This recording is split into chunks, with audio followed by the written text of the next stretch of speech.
Já fazem 45 anos e até hoje as pessoas encontram novas formas de interpretar Alien, o oitavo passageiro.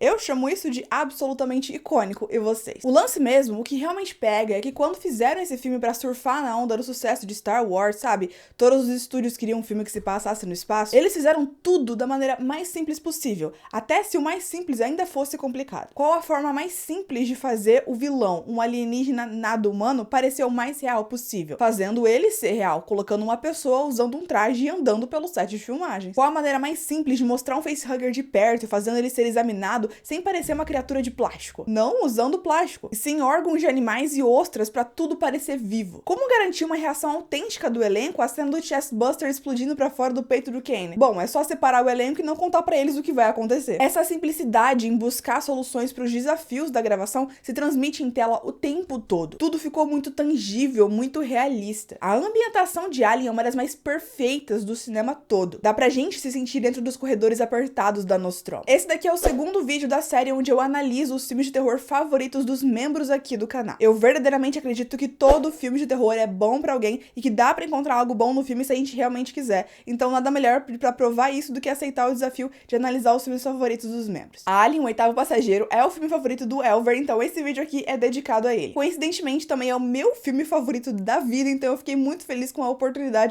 de falar mais sobre ele aqui no canal. Enquanto eu li algumas análises do filme pra decidir qual seria o tema desse vídeo aqui, eu achei uma matéria no site Independent que me fez pensar sobre como esse filme gera tantas análises, muitas pessoas com interpretações diferentes pra tentar entender do que esse filme realmente se trata. Eu aposto que vocês conhecem pelo menos duas interpretações, as mais famosas, mas existem outras menos conhecidas e ainda muito interessantes. Começando com o subgênero do filme. Alien é com certeza um filme de terror e ficção científica, mas onde ele realmente se encaixa dentro do terror? Já teve muita discussão de pessoas que liam esse filme como um slasher, e apesar de parecer loucura na primeira vez que você escuta, eles têm os seus argumentos. Uma garota final, personagens sendo mortos um a um por uma figura parcialmente misteriosa, quer dizer, eles sabiam que tinha um alien ali, mas eles só o viram pequeno depois de sair do peito do Kane. Não imaginavam que o que estava atrás dele já era um monstro enorme. E enquanto é básico do slasher que os seus vilões sejam humanos, isso não é inteiramente verdade com personagens como Michael Myers e Freddy Krueger, por exemplo. Também tem as pessoas que veem esse filme como um terror de casa assombrada. Troque a casa pelo espaço e a Nostromo, apertada e claustrofóbica, vira um porão com perigo em todos os cantos. As noções permanecem, e verificar um barulho num lugar escuro, se separar para cobrir mais espaço, saber que tem algo ali,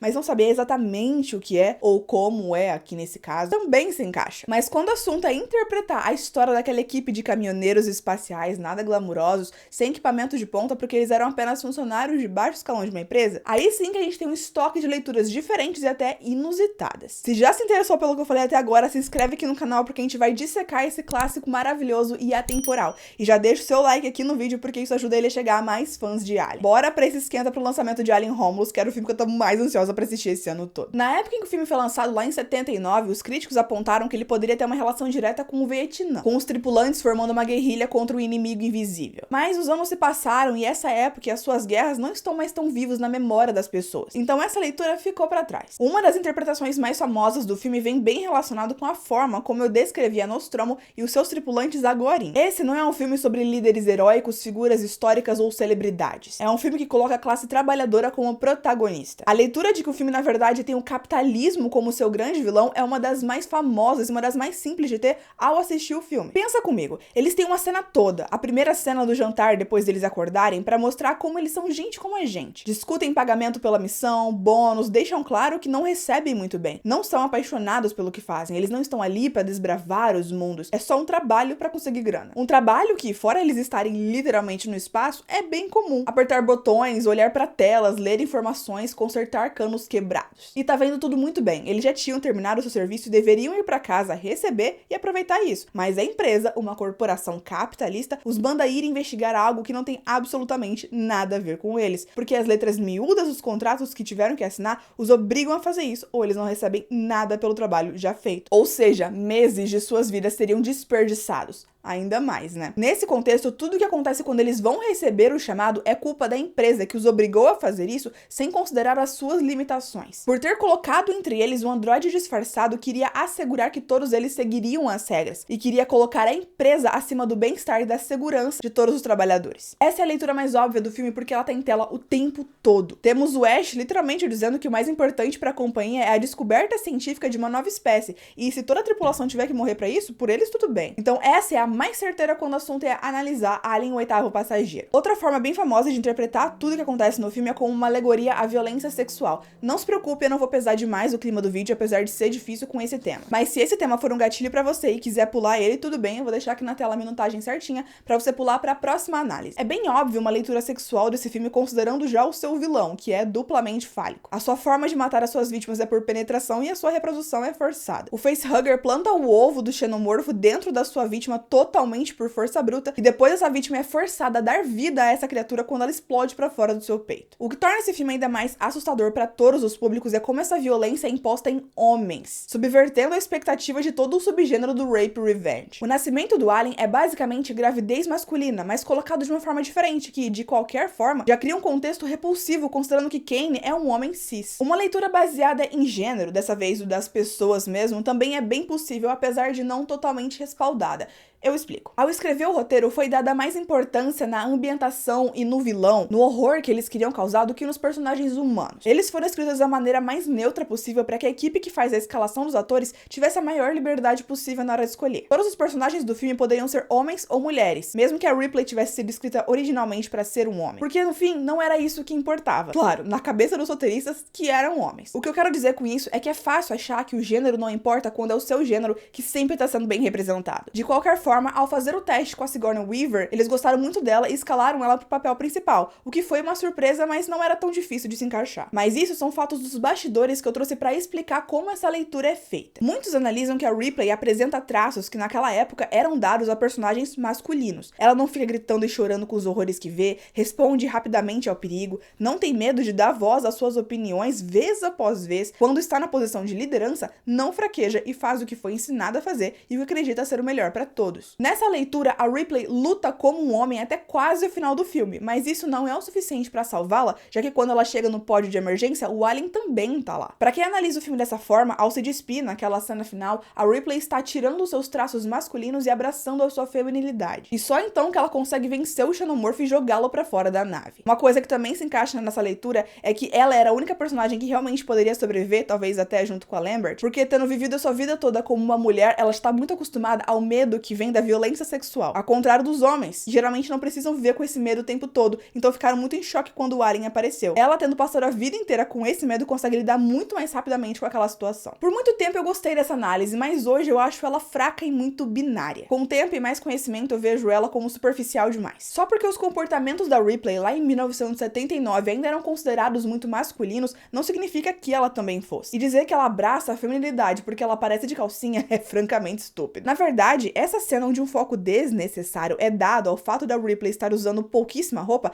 é o que não se encaixa nessa leitura feminista. Obviamente, o filme não foi feito com esse movimento em mente, mas o que a gente lê é o que importa. E a Ripley é, desde os anos 80, sem sombra de dúvida, sem precisar discutir, uma figura de empoderamento absurda. A primeira protagonista mulher de um filme de ficção científica. Até hoje, uma das heroínas mais importantes e relevantes de toda a história. A maior de todas, eu digo, mas eu explico isso no vídeo só pra ela. Agora, um detalhe, vocês separaram nesses quadros lindos e maravilhosos que estão aqui atrás? Eles são da loja da Ala Secreta e você pode ter aí na sua casa. É só entrar em shopee.com.br/alasecreta ou no link que tá sempre na descrição dos vídeos ou no primeiro comentário fixado. Dá pra escolher se você quer só os pôsteres dos filmes ou então com a moldura. Essa é a novidade que a gente tá tendo agora. Eu escolhi esses dois aqui que são da Ellen Ripley porque ontem mesmo eu coloquei os meus últimos pôsteres de Alien, o oitavo passageiro, pra entregar pros próximos clientes que comprar. Então garanta já os pôsteres dos seus filmes de terror favoritos lá na loja. Se o que você mais ama não tiver por ali, tudo bem, a gente tem a opção de personalizado, onde você pode me mandar qual pôster você quer, de qual filme, e eu vou entregar pra você. Então lembrando, o link tá aqui embaixo na descrição, só clicar e aproveitar os R$20 de desconto que a própria Shopee te dá. Outra análise que eu li esses tempos e me deixou de coração muito quentinho é como ela não é apenas uma inspiração pras mulheres, mas também pode ser vista como um ícone não binário, já que ela apresenta comportamentos tipicamente associados aos dois gêneros, mas não parece se encaixar exatamente em nenhum e está confortável com ambos. Que delícia quando uma personagem pode ser fonte de conforto e força pra tantas pessoas diferentes, né? Agora uma leitura totalmente totalmente inesperada, pelo menos pra mim, pra gente deixar o vídeo mais leve. O próprio autor desse artigo do Independent trouxe uma visão que ele teve de Alien ao reassistir o filme durante um verão muito quente, associando a trama ao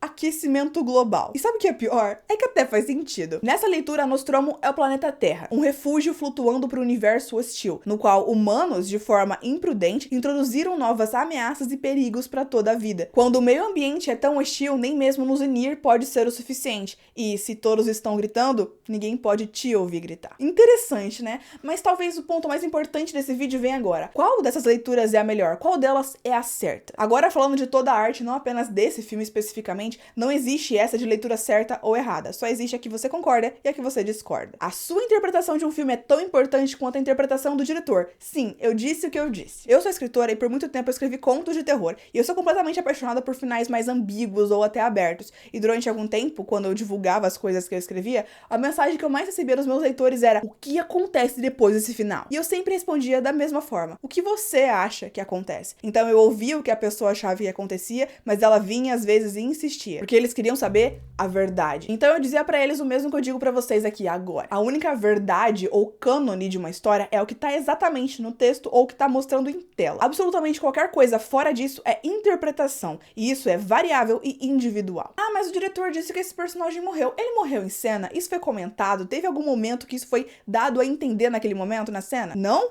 Então até o diretor fazer um novo filme e colocar essa morte ali, isso é só uma interpretação dele. Ninguém é dono de uma história. Você é dono do livro, é dono do filme, até do roteiro, mas a história existe pro mundo. Existe uma frase bem conhecida no ramo literário que é: a história só vai ser concluída quando o leitor terminar de ler o seu livro. Sabe por quê? Porque a história depende da interpretação do leitor. E só depois dele ter as suas visões e interpretações é que ele vai terminar aquela história na própria cabeça. E é a mesma coisa com filmes. O Ridley Scott não pode te dizer que a sua interpretação de Alien tá errada, porque isso é uma coisa só sua. Claro, você pode mudar fatos canônicos pra se encaixar. Nesse caso, o que você tem não é uma interpretação, e sim uma fanfic. Mas às vezes tudo que a gente quer é isso mesmo e tá tudo bem. A maior beleza da arte é como ela nunca vai morrer enquanto uma nova pessoa tiver uma nova visão e interpretação e leitura sobre ela. Isso é dar vida ao filme, ao roteiro, ao livro. Isso é o que a arte é pra ser. Porque Alien, o Oitavo Passageiro, continua sendo tão relevante mesmo depois de 45 anos. Porque a cada novo contexto que somos inseridos, podemos interpretar esse filme de uma forma nova. Porque ele continua a levantar discussões e debates e a inspirar análises. Ele ainda fala com a gente mesmo sem nem ter sido feito pra nossa geração e vai continuar falando com as gerações futuras. Essa é a maior beleza do filme e ele não foi criado pra isso. Ridley Scott diz que ele tentou criar o filme menos pretensioso de todos. Ou seja, ele queria que o filme fosse exatamente o que se vê em tela e nada mais. E ele falhou miserável e maravilhosamente bem nisso. Ainda bem. Esse vídeo acabou ficando muito mais profundo do que eu esperava, mas essa é a beleza de falar sobre o que a gente ama, né? Valeu, Elver, por me dar mais um motivo pra falar sobre esse filme aqui no canal. Logo, logo vai ter o vídeo falando sobre Alien Romulus, que eu tô extremamente ansiosa pra assistir.